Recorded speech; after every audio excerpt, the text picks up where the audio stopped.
NASCAR is a unique sport when it comes to its schedule and venues. During a typical season, they will visit 25 plus unique tracks to make up their marathon of a schedule. There have been tracks on the schedule from the very beginning, tracks that have held their first Cup Series races in the last couple of years, tracks that once held races and are now abandoned, world-renowned tracks, and everything in between. Hi, I'm your host Matt, and this is NASCAR Track History, presented by Dogleg Media. In this series, we look to tell the stories of each of those unique tracks. We explore a wide range of topics in respect to the track, when and why it was built, track records, drivers who got their first career wins at the track, memorable moments from you the fans, and much more. We go in alphabetical order, and today we explore all that Bristol Motor Speedway has to offer. And yes, I know, technically Auto Club should be next, but I've always called that track Fontana for some reason. That's why it isn't next. But with that intro out of the way, let's dive into some more NASCAR track history. Bristol is a fan favorite track. It delivers true short track action and has for over half a century. Let's take a look at the Bristol basics. Bristol Motor Speedway was built in 1961. It has a grandstand capacity of 146,000 seats. The track is a half-mile concrete oval, and it's had 45 different winners in its time. To start off, Bristol almost got started under a totally different name and location. The original proposed location for the track would be in Piney Flats, Tennessee. Local opposition to the track would result in the current location of Bristol, Tennessee. So what is now one of NASCAR's most popular tracks could have been called Piney Flats International Speedway. That name definitely doesn't have the same ring that Bristol Motor Speedway has. Construction would break ground in 1960, and completion of the track would come a year later, in 1961. In the beginning, Bristol's banking in the corners was 22 degrees, with the current configuration being considerably more than that. Speaking of the current configuration's banking, it now has variable banking, with its current banking being between 24 and 30 degrees. Another anomaly of Bristol Motor Speedway is its dual pit roads. Due to the size of the track, it utilizes two pit roads, one on each of the straightaways. The rules for this unique pit road are a bit wonky. Under yellow flag conditions, drivers must enter the pits in turn 2, regardless of where your pit stall is, and must exit in turn 1. For green flag pit stops, those pitting on the backstretch enter in turn 2 and exit in turn 3, with those pitting on the front stretch entering in 4 and exiting in 1. Pit stops are already chaotic, and add in some different rules like this and it gets even more chaotic. Now let's look at the different configurations the track has held over the years. The original configuration of Bristol Motor Speedway was a perfect half mile, with 22 degrees of banking in the corners. The track was originally asphalt as well, rather than the concrete we know today, with the original capacity of the track being 18,000 people, a far cry from today's standards. The first reconfiguration would be the biggest in terms of change to the track itself. It would increase the banking to 36 degrees, a massive jump, while extending the length of the track slightly to its current 0.533 miles. A lot of renovations came during this time as well. The first night race was held in 1978, and they used temporary lighting as the track still didn't have permanent lights. Another big change would come in the 90s, as prior to then, teams were not able to park their haulers in the infield of the track. This is kind of like what we see with the Clash at the Coliseum today. They would change this by paving the entire infield, and through the work of very skilled hauler drivers, they orchestrated a perfect way to fit all the transporters in the infield, a big win for the organizational purpose. The second reconfiguration would happen in 1992, and it would be a pretty big one as well with some key improvements.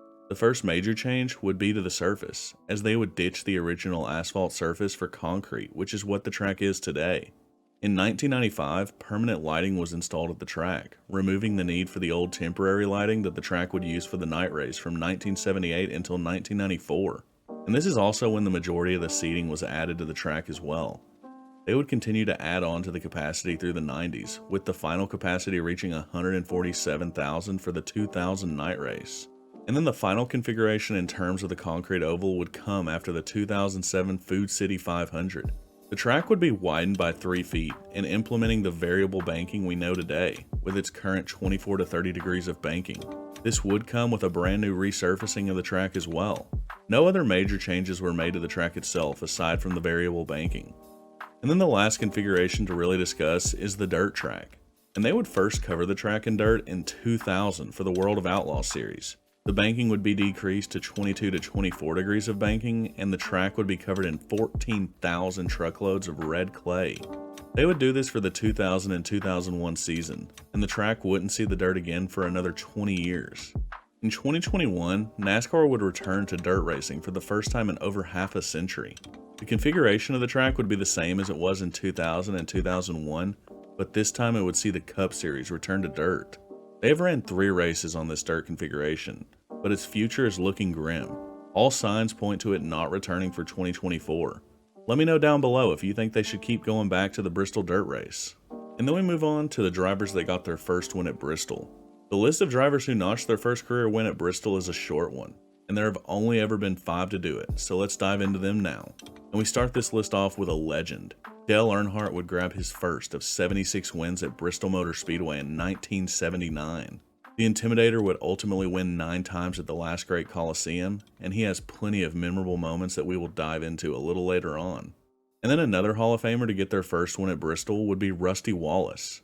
His first of 55 wins would come at the half mile in 1986. Rusty is another 9-time winner at the track, showing just how good he was there.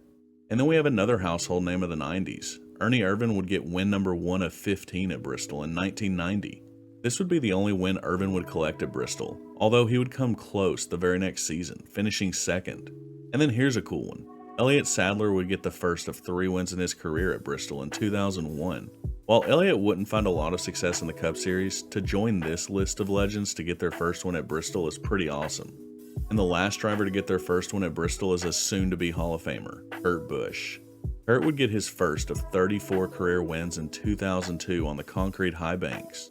He was no slouch at Bristol either, winning there 6 times, including 3 straight from 2003 to 2004. I wish Kurt was still on the track. He's definitely one of the greats of our sport, and that injury ended his career far too soon. Now let's take a look at some track records. First up is the first to ever win at Bristol Motor Speedway. The driver to claim the inaugural win at the track would be Jack Smith. We discussed this in the number history series, but this win wasn't without its controversy. While Jack was credited with the win, he wouldn't be the driver to take the checkered flag that day. That would belong to Johnny Allen. Jack would start the race, but after 290 laps, Allen would come in for relief of Smith. They would split the prize money, but Smith would be credited with the track's first ever win. And then we move on to the most wins at the track. And there was no one better at Bristol than Darrell Waltrip. He holds the record for most wins at the track, where he would win an astounding 12 times. Waltrip is also tied for the most top 5s at the track, with him and Richard Petty having 26 each. And then we move on to most laps completed. The driver who made the most trips around the half-mile track in Bristol, Tennessee would be Terry Labonte. The 2-time Cup champion would complete 26,026 laps at Bristol. That's over 13,000 miles driven at the track, over half the circumference of the Earth. Insane. And then we have the most laps led. Terry may have made the most laps, but Kel Yarborough would spend the most time up front. Kel holds the record for most laps led at Bristol, with 4,305. I didn't think this sounded like a lot, so I decided to see how close Kyle Busch was to this total, as Busch has the most wins of any active driver at Bristol with 9 wins. Rowdy has led 2,592 laps at Bristol, so yeah, that 43.05 mark by Cale is really impressive. And then we have the fastest qualifying lap. The fastest Cup Series lap happened fairly recently actually, with a current driver of the sport. Ryan Blaney would set the record for fastest lap by a Cup car at Bristol with an impressive 14.528 second lap in 2019. He would cross the line at 132 miles per hour. Now that's pretty fast for a half mile. And then we move on to the most starts. And this record was actually requested by Beretta. It should come as no surprise that the most starts at Bristol is held by Richard Petty. The sheer number of starts though is pretty wild, with Petty making 60 starts there. This is a pretty cool stat to look at. Thanks for the suggestion. And then we move on to memorable moments. And we had a lot of these, and I can't wait to dive into them. This track has produced some massive moments, and y'all did not disappoint, so let's get into them. This first moment was suggested by Divine, Tony Meows, Nichols Gaming, Salt, Shoebilling, Joel, Impact, Mark, Christopher Belfan, and Kendall. They all suggested the battles between Earnhardt and Terry Labonte during the 90s. They would have 2 classic battles at the track, with both of the drivers splitting the wins. These moments are still enshrined at Bristol today. and they are a great representation of what Bristol is all about.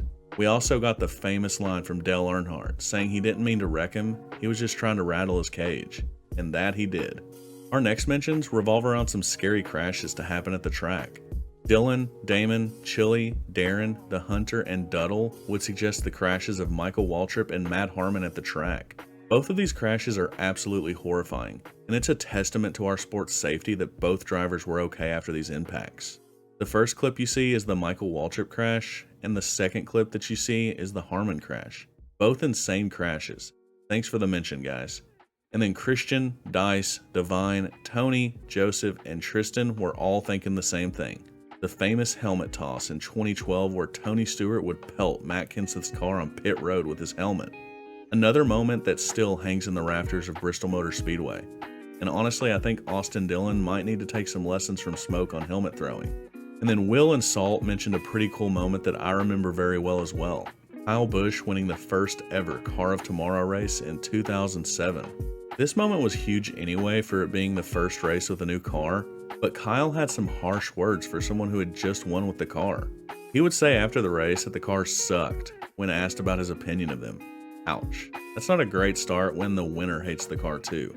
Paco, Olari, and Nichols would suggest the 2020 All-Star race held at the track. I was at this race, and sure, the number placement and underglow was gimmicky, but this race was extremely historical. It was the first major sporting event to have fans back in attendance after the COVID-19 pandemic would shut down many leagues across the world. NASCAR was also the first to get back to the action with their return at Darlington, but that one just didn't have fans. Being in attendance at this one was cool, and honestly, I liked the underglow for a night race. Don't at me. And finally, ATK, Casey, and MJS suggested the 2021 night race battle between Kevin Harvick and Chase Elliott. This was a spicy battle, in an elimination race of the playoffs. Elliott and Harvick would get into it earlier in the race, and then Elliott would slow Harvick up while he was the leader, allowing Elliott's teammate Kyle Larson to catch the 4 of Harvick. This would ultimately result in Larson winning the race. After the checkered flag flew, tempers would flare on pit road with Chase and Harvick having words, and Harvick saying that he wanted to rip someone's head off. This is a great showing of the emotion that Bristol truly brings out of its competitors. All great mentions, guys. And that'll do it for Bristol Motor Speedway. This is definitely a fan favorite with some incredible moments. As always, I'm prone to forgetting drivers' stats or moments. Be sure to let me know anything I may have missed for Bristol in the comment section down below. And we will be back next time with the history of Charlotte Motor Speedway. The track at the center of NASCAR's history. This should be a good one. If you liked the video, please consider giving it a thumbs up and subscribing. It helps a ton and I definitely appreciate it.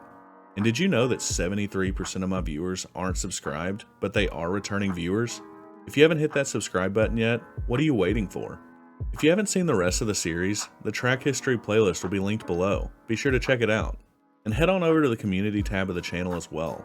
We do cool little giveaways like autographed merch and other goodies, as well as post updates and polls for the channel. You definitely don't want to miss it. And we also have a Discord server. Check out the About section of the channel or the description below for that invite to join us over there for even more fun and learning. But that'll do it for us here at Dogleg Media. I'm Matt, your host, and you've been watching NASCAR Track History. I'll see you next time.